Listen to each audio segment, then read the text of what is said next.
எல்லா புகழும் புகழ்ச்சியும் ஏக இறைவனாகிய அல்லாஹ் ஒருவனின் மீது உண்டாகட்டுமாக. அவருடைய சாந்தியும் சமாதானமும் எம்பெருமானார் நபிகள் நாயகம் ஸல்லல்லாஹு அலைஹி வஸல்லம் அவர்கள் மீதும் அவர்களின் அனைச்சுவற்றை அப்படியே மாற்றாமல் பின்பற்றி வாழ்ந்த உத்தம சத்திய சஹாபாக்கள், தாபிஈன்கள், தபா தாபிஈன்கள், அவுலியாக்கள், நல்லடியார்கள் இன்னும் அனைவர் மீதும் அல்லாஹ்வின் அன்பும் அருளும் சாந்தியும் சமாதானமும் குறைவின்றி நிறைவாக உண்டாகட்டுமாக. ஆமீன் யா ரப்பல் ஆலமீன். கண்ணியத்திற்கும் மதிப்பிற்குரிய அல்லாஹ் நல்லடியார்களே, தாய்மார்களே, ஆலிமா பெருமக்களே, அல்லாஹ் நம் அனைவருக்கும் 20வது தராவி தொழுதுக்குரிய பாக்கியத்தை அல்லாஹ் தஆலா கொடுத்திருக்கான். இன்னும் இன்ஷா அல்லாஹ் இன்னைக்கு விடிய காலையில் 20வது நோன்பை நோருக்கு இருக்கிறோம். அல்லாஹ் தஆலா தௌஃபீக் செய்வானாக. கண்ணியத்திற்குரியவர்களே, நீங்களே யோசிச்சு பாருங்க. இப்போதான் 2வது 10 ஸ்டார்டிங்கில் 11வது நோன்பில் இந்த துவா அல்லாஹ் மஃபிர் லனா ருனூபனா வ ஹத்தாயனா குல்லாஹா யா ரப்பல் ஆலமீன் என்பதால் துவா ஓதுங்க. பாவமளிப்புக்கு என்னென்ன அல்லாஹ் சொன்னான், என்ன நபி சொன்னாங்க என்பதாக உங்களுக்கு சொல்கிறேன். திரும்ப அதுக்குள்ளே அல்லாவுடைய கிருபையால் சர்ன்னு ஓடி 20வது நோன்பில் நம்ம எல்லாம் அமைந்திருக்கின்றோம். இந்த 20 நாள் எப்படி ஓடிச்சுன்னே தெரியலை. ஆனால் அல்லாஹ் தஆலா ஓட வச்சுட்டான். ஆனால் இன்னும் ஒரு 9 நாள் இல்லாட்டி 10 நாள் இருக்குது அல்லாவுடைய கிருபையால். இன்ஷா அல்லாஹ் இந்த 10 நாள் என்பது 20 நாள் மாதிரி ஓடாது, மாறாக அதை விட எக்ஸ்பிரஸ் அந்த அளவுக்கு ஸ்பீடாக ஓடும் இந்த 10 நாள். அதனால இன்ஷா அல்லாஹ் முடிந்த அளவுக்கு கடைசி 10ல் நம்ம எல்லாம் முடிஞ்ச அளவுக்கு அமல் செய்வோம். இன்ஷா அல்லாஹ் அல்லாஹ் தஆலா தௌஃபீக் செய்வானாக. கண்ணியத்திற்குரியவர்களே, கடைசி 10 நாள் நாளைக்கு மக்ரிப்லேருந்து இன்ஷா அல்லாஹ் 21 ஆரம்பிக்குது.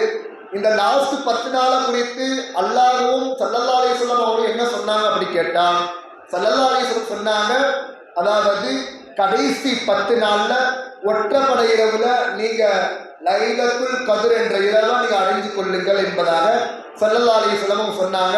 உங்களுக்கு எல்லாம் தெரியும், திரும்ப ஞாபகப்படுத்துகிறேன். லைலத்துல் கத்ர் என்பது ஒரு நாளில் தானே வரும். அப்போ முன்னாடி நபி சொல்லியிருக்க வேண்டியதான என்ன நாள்னு ஏன் மறைக்கப்பட்டுச்சு என்பதாக கேட்டால், உங்களுக்கு எல்லாம் தெரியும். நபி ஸல்லல்லாஹு அலைஹி வஸல்லம் அவங்க அல்லாஹ் அவர்களுக்கு வஹி இறக்கினான். இந்த நாளில் தான் லைலத்துல் கத்ர் இரவு வரும் என்பதாக அல்லாஹ் வஹி இறக்கினான். நபி வெளியில வரணும் சொல்றதுக்காக வேண்டி வெளியில வராங்க. வந்தோன்னு என்ன ஆச்சுன்னா 2 சஹாபாக்கள் சண்டையிட்டு கொண்டாங்க. அப்போ இதை பார்த்து நபி பார்த்து, ஏப்பா சண்டை போடுறீங்க, உங்களுக்கு என்ன பாச்சு? இல்லை யார சொல்ல, சின்ன பிரச்சனை, ஒன்றும் பிரச்சனை, நீங்கள் சொல்லுங்க யார சொல்ல, லைலத்துல் எப்போ வரும்னு. அப்புறம் நபி ஸல்லல்லாஹு அலைஹி வஸல்லம் சொன்னாங்க, நான் வெளியில வரதுக்கு முன்னாடி எந்த இரவுன்னு அல்லாஹ் எனக்கு காட்டி கொடுத்தா, எப்போ நீங்க சண்டை போட்டீங்களோ அல்லாஹ் என்னுடைய இதயத்திலிருந்து லைலத்துல் கத்ர் இரவு எப்போ என்பதை அல்லாஹ் மறைச்சு விட்டான் என்பதாக ஸல்லல்லாஹு அலைஹி வஸல்லம் சொல்லி காட்டினாங்க. கண்ணியத்திற்குரியவர்களே, ஒரு சின்ன குடும்ப ரீதியிலான சொத்து ரீதியிலான சண்டையினால நபி ஸல்லல்லாஹு அலைஹி வஸல்லம் காலம் முதல் நம்ம காலம் வரையும், இன்னும் நம்முடைய பேரப்பிள்ளை காலம் வரையும் லைலத்துல் கத்ர் இரவு மறைக்கப்பட்டது. காரணம் ஒரு சின்ன சண்டையின் காரணமாக மறைக்கப்பட்டது. கண்ணியத்திற்குரியவர்களே, இந்த கடைசி 10 நாளில் நபி ஸல்லல்லாஹு அலைஹி வஸல்லம் சொன்னாங்க, கடைசி 10 நாளில் 21, 23, 25, 27, 29 இந்த 5 நாட்களில் நீங்கள் லைலத்துல் கத்ர் இரவை தேடிக்கொள்ளுங்கள் என்பதாக ஸல்லல்லாஹு அலைஹி வஸல்லம் சொன்னாங்க. கண்ணியத்திற்குரியவர்களே, இந்த 10 நாளில் இன்னும் ஸல்லல்லாஹு அலைஹி வஸல்லம் அவங்க அமல்களை சொல்லி தந்தாங்க. இஅ்திகாஃப், நீங்கள் இந்த கடைசி 10 நாளில் இஅ்திகாஃப் இருங்க. ஏனென்று கேட்டால், கான நபி ஸல்லல்லாஹு அலைஹி வஸல்லம் இஅ்தகிஃபு அஷ்ர் அவாஹிர் மின் ரமலான், ரமலானுடைய மாதத்தில் கடைசி 10 நாள் ஸல்லல்லாஹு அலைஹி வஸல்லம் அவங்க இஅ்திகாஃப் இருந்தாங்க. எந்த அளவுக்கு என்று கேட்டால், அவர்களுடைய மனைவிமார்களும் இஅ்திகாஃப் இருந்தாங்க. எந்த அளவுக்கு ஆண் சஹாபாக்களை விட பெண் சஹாபாக்கள் எந்த அளவுக்கு ஆர்வமா இருந்தாங்கன்னா, நபி ஸல்லல்லாஹு அலைஹி வஸல்லம் அவங்க சொல்லி காட்டுறாங்க, என்னுடைய மனைவிமார்கள் இருக்காங்க பார்த்தீங்களா, என்னோட வீட்டில் உள்ள பெண்கள் வந்து இஅ்திகாஃப் இருக்கிறதுல ரொம்ப போட்டி போட்டாங்க. நான் இருந்தா உடனே பக்கத்து ஏரியாவில் டென்ட் போட்டு இருந்துருவாங்க, இந்த அளவுக்கு இஅ்திகாஃபுக்கு அந்த காலத்துடைய பெண்கள் முக்கியத்துவம் காட்டியிருக்காங்க. கண்ணியத்திற்குரியவர்களே, இஅ்திகாஃப் பெண்கள் இருக்கலாமா என்று கேட்டால், நபி ஸல்லல்லாஹு அலைஹி வஸல்லம் காலத்தில் பெண்கள் அவர்களுடைய மனைவிமார்கள் இருந்திருக்காங்க. இன்ஷா அல்லாஹ் யார் யார் வீட்டிலெல்லாம் ஆண்கள் இருக்காங்களோ முடிந்த அளவுக்கு 1 நாளோ இல்லை 2 நாளோ இல்லை 3 நாளோ 10 நாளும் நீங்க என்ன பண்ணுங்க, நம்முடைய பெரிய பள்ளியில யாத்திகாஃப் இருப்பாங்க, அவுலியா நகர்ல இருப்பாங்க, அதே மாதிரி டவுன் பள்ளியில இருப்பாங்க. 3 முக்கியமான பள்ளியிலையும் என்ன பண்ணுவாங்க, யாத்திகாஃப் இருப்பாங்க. உங்களுடைய ஆண்கள் ஒரு சொந்தக்காரலாம் அவுலியா நகர்ல இருக்கலாம், டவுன் பள்ளி மஹல்லாவா இருக்கலாம். அதனால தெரிஞ்சவங்க இன்ஷால்லா ஃபோன் போட்டு சொல்லுங்க, இந்தப்பா நாளைக்கு இன்ஷால்லா ஒற்றைப்படை இரவு ஆரம்பிக்குது, 10 நாள் யாத்திகாஃப் இருக்கணும். யாத்திகாஃப் வந்து நபி ஸல்லல்லாஹு அலைஹி வஸல்லம் அவங்க இருந்திருக்காங்க என்பதால் நீங்க வீட்டில் உள்ள எல்லா ஆண்கள்ட்டையும் இன்ஷால்லா போய் சொல்லணும். கணேசர்களே, யாத்திகாஃப் குறித்து ஸல்லல்லாஹு அலைஹி வஸல்லம் சொல்லும் போது யாத்திகாஃப் இருக்குது, நான் வருடம் வருடம் இருந்திருக்கேன் என்பதாக ஸல்லல்லாஹு அலைஹி வஸல்லம் சொல்லி காட்டினாங்க. கணேசர்களே, இந்த யாத்திகாஃப் இருக்கு, இந்த யாத்திகாஃப் பெண்கள் எங்க இருக்கணும், பள்ளியில பெண்களுக்கு அனுமதிச்சா யாத்திகாஃப் இருக்கணும் பள்ளியில. ஆனா இந்த காலத்துல பள்ளியில சாத்தியம் கிடையாது.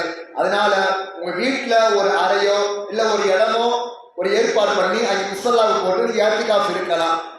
யாத்திகாஃபோட நிபந்தனை என்ன அப்படி கேட்டா, ஏதாச்சும் ஒரு உது எடுக்கணும், இல்ல தொழுக போகணும், அதே மாதிரி நான் சமைக்க வீட்டுல உள்ள பெண்கள்லாம் நான் சமைக்கணும் அப்படி கேட்டா சின்ன சின்ன சுய தேவைகளுக்கு என்ன பண்ணலாம், போய்க்கலாம். அந்த யாத்திகாஃப் இருக்கிற இடத்தை விட்டு நம்ம கொஞ்சம் தள்ளி போய்க்கலாம். எல்லா காரணத்துக்காக நீ போகக்கூடாது. ஆண்களா இருந்தால் உது எடுக்க ஹவுஸுக்கு போவாங்க, பாத்ரூம் போவாங்க, சுய தேவைகளை முடிச்சுக்கிறோம் பள்ளிக்குள்ளே. ஆனா பெண்கள் நம்ம இருக்கிறோம், சமைக்கணும், வீட்டில் உள்ள கணவன்மார்களுக்கு சமைக்கணும், அதே மாதிரி நம்முடைய சுய தேவைகளுக்கு போகணும். இது மாதிரி இருந்தால் பிரச்சனை இல்லை. அதற்கு யாத்திகாஃப் இருந்தால் வெளியில போகலான்னு சொல்றீங்க, நான் 10 நாள் யாத்திகாஃப் இருக்கான்னு ஆசையா இருக்கிறேன், அப்போ உஸ்வத் நஸ்லால எப்படி தொழுக வருது கூடுமா என்பதாக கேட்டால் இது பிரச்சனை இல்லை. காரணம் தராவி தொழுகை இருக்குது, அது பெண்களுக்கு ஜமாத்தாக அல்லாஹ்வுடைய கிருபையால ஏற்பாடு பண்ணியிருக்கு. அதனால தொழுகைக்காக வேண்டி வெளியில வந்தா எந்த பிரச்சனையும் இல்லை. நான் ஒரு 3 வருஷத்துக்கு முன்னாடி நான் பக்கத்துல பெரிய பள்ளியில இருந்தேன். எனக்கு ஒரே டவுட், அப்ப நான் ஓதிக்கிட்டு இருந்தேன், அந்த அளவுக்கு சட்டம் கிட்ட எனக்கு தெரியாது. 3ஆவது சும்பராவும் 4ஆவது சும்பராவும் ஓதிக்கிட்டு இருந்தேன். அப்ப நான் யாசின் உஸ்தாதில் கேட்டேன், அதனால யாத்திகாஃப் இருக்கணும்னு ஆசைப்படுறேன், நான் இருக்கலாம் சூப்பர் தொழுவ வைக்கிறேன்னு. அப்போ யாசின் சொன்னாங்க, ஒன்றும் பிரச்சனை இல்லை, நீங்கள் தொழுவ வைக்க வரீங்க, இமாமா இருக்கிறீங்க, அதனால பிரச்சனை இல்லை, வெளியில வந்துக்கலாம், வெளியில டக்குன்னு போயிடும் என்பதாக என்னுடைய உஸ்தாத் தம்பீர் கூட சொல்லலாம், யாசின் எடுத்து எனக்கு சொல்லி காட்டினாங்க. அதனால தொழுகைக்காக வேண்டி என்ன பண்ணலாம், யாத்திகாஃப் இருக்கிறவங்க வெளியில போயிருக்கலாம். கணேசர் கூறியவர்களே, யாத்திகாஃப் மொத்தம் 3 வகை, கவனமாக கேளுங்கள். யாத்திகாஃப் இருக்குது, அது 3 வகையா இருக்கு. முதலாவது சுன்னத். சுன்னத்தான யாத்திகாஃப் என்னவென்று கேட்டால், நபி ஸல்லல்லாஹு அலைஹி வஸல்லம் அவங்களும் அவருடைய வீட்டில் உள்ள பெண்மணிகளும் ரமலானுடைய கடைசி 10 நாள்ல யாத்திகாஃப் இருந்தாங்க. இது சுன்னத்தான யாத்திகாஃப். இரண்டாவது நஃபீலான யாத்திகாஃப் என்னவென்று கேட்டால், இப்ப ஆண்கள் பள்ளிக்கு போறாங்க, பெண்கள் ஓதி பார்த்துக்கா அப்படி பள்ளி வரண்டால நடக்கிறாங்க அப்படி கேட்டால், அந்த 1 நிமிஷம் 2 நிமிஷத்துலையும் யாரெல்லாம் பள்ளியில இருக்கும் காலம் எல்லாம் யாத்திகாஃபுடைய நியத்துல இருக்க யாரா என்பதால் நியத்து வச்சா அந்த 2 நிமிஷத்துக்கும் யாத்திகாஃபுடைய கூலி அல்லாஹ் தருகிறான். அதே மாதிரி ஆண்கள் 5 நிமிஷம் பள்ளிக்கு போய் உட்காருவாங்க, துவா கேட்க போவாங்க, 1/2 மணி நேரம் 1 மணி நேரம் தராவிக்கு போவாங்க. வீட்டில் உள்ள கணவன்மார்களுக்கு நீங்க சொல்லுங்க, என்னங்க இங்க வாங்குங்க, எங்க பள்ளியில அதுக்கு சொன்னாங்க, அதாவது யாத்திகாஃப் சுன்னத்தான யாத்திகாஃப் இருக்க முடியல அப்படி கேட்டா, நீ 5 வக்து பள்ளிக்கு தொழுக போறீங்க, தராவி 1 மணி நேரம் அஜருக்கு சூப்பரா தொழுவிக்கிறாரு பெரிய பள்ளியில. அதனால என்ன பண்ணுங்க, 1/2 மணி நேரம் 1 மணி நேரம் இருந்தாலும் நீ யாத்திகாஃபுடைய நியத்தை வச்சா 1 மணி நேரத்துக்கு அல்லாஹ் கூலி தராங்க என்பதாக நீ வீட்டில் உள்ள சகோதரர்கிட்ட சொல்லணும், அதே மாதிரி கணவன்மார்கிட்ட சொல்லணும். இன்ஷா சொல்லுவோமா?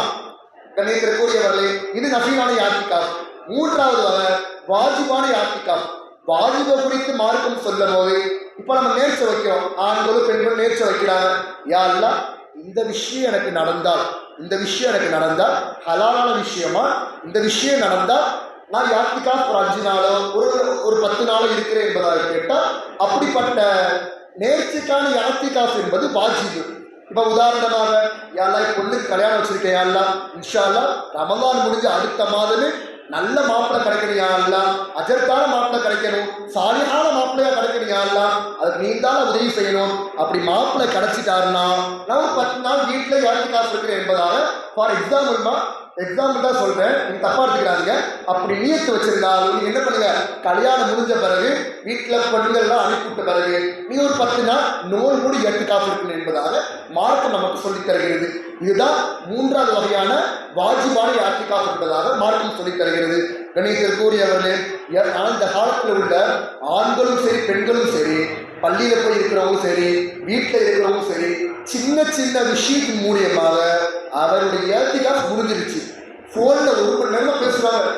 அப்படியாப்பா, ஆமாம், நான் ஆனந்தத்துக்கு போனேன், மங்களத்துக்கு போனேன் ட்ரெஸ் எடுக்க, இப்படியெல்லாம் காசு வந்துச்சாப்பா.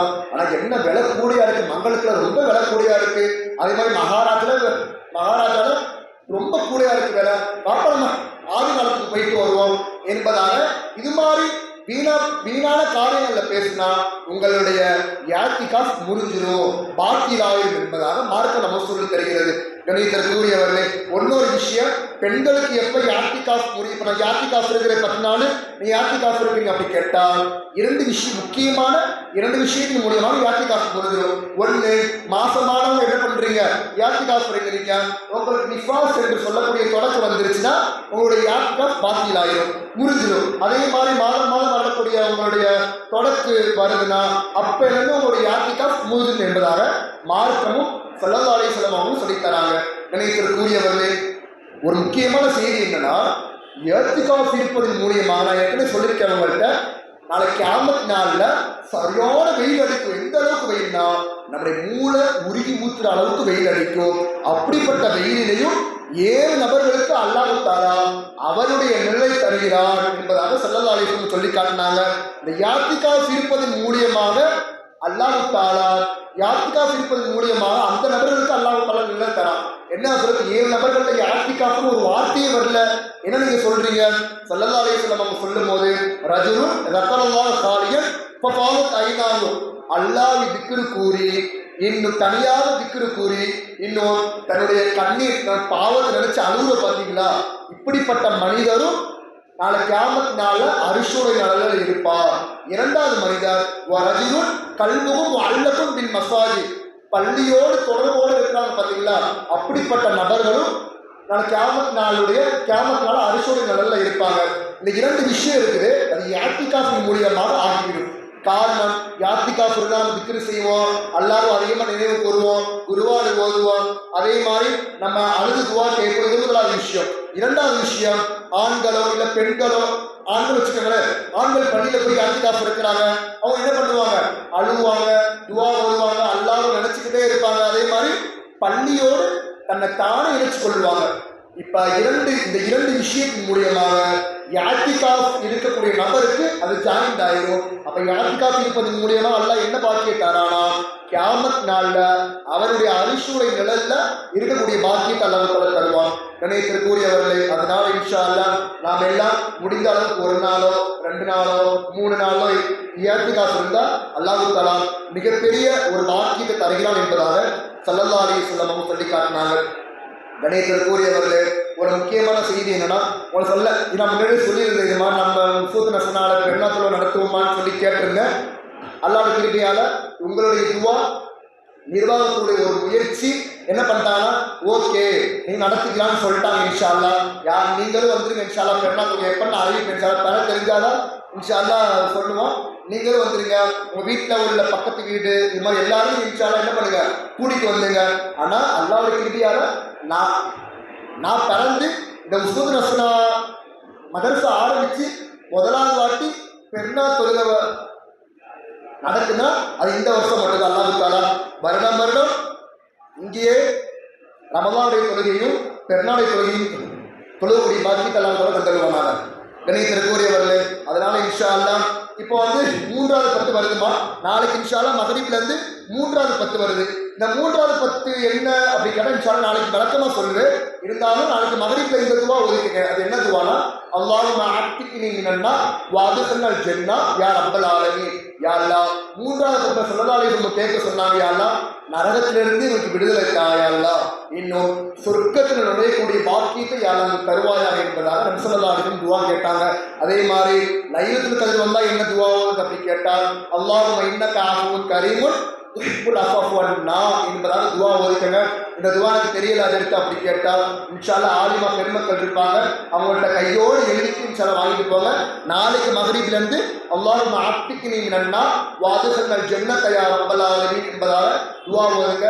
அல்லாஹ் தஆலா உங்களுக்கும் எனக்கும் என்ன விஷயத்தை சொன்னமோ, எந்த விஷயத்தை கேட்டமோ அதன்படி அமல் செய்யக்கூடிய பாக்கியத்தை வல்ல ரஹ்மான் உங்களுக்கும் எனக்கும் தந்துடுவாங்க. ஒரு சின்ன விஷயம் தான், நீங்க என்ன போன வருஷம் உண்டியல் வாங்கியிருப்பீங்க, உஸ்வத்து நஸ்னா அந்த உண்டியல் வாங்கியிருப்பீங்க. யார் யாரெல்லாம் கொடுக்கலையோ அவங்க இன்ஷால்லாம் வந்து கொடுத்துருங்கம்மா. இல்லாதற்கு என் உண்டியல் ரொம்பாம இருக்கு, கொஞ்சோண்டு தான் காசு போட்டிருக்கேன், ஒன்றும் பிரச்சனை இல்லைம்மா. இவங்களுடைய ஒரு நீயத்து என்னன்னா போன வருஷத்துலேருந்து இந்த வருஷம் தான் கணக்கு. அதனால இன்ஷால்லா உங்க உண்டியல்ல எவ்வளோ சேர்ந்துருக்கோம் அவ்வளோ சேர்ந்தாலும் பரவாயில்ல, யாரும் வந்து தப்பா நினைக்க மாட்டாங்க. உண்டியலை வந்து இன்ஷால்லா நாளைக்கு வந்து இன்ஷால்லா கொடுத்துருங்கம்மா.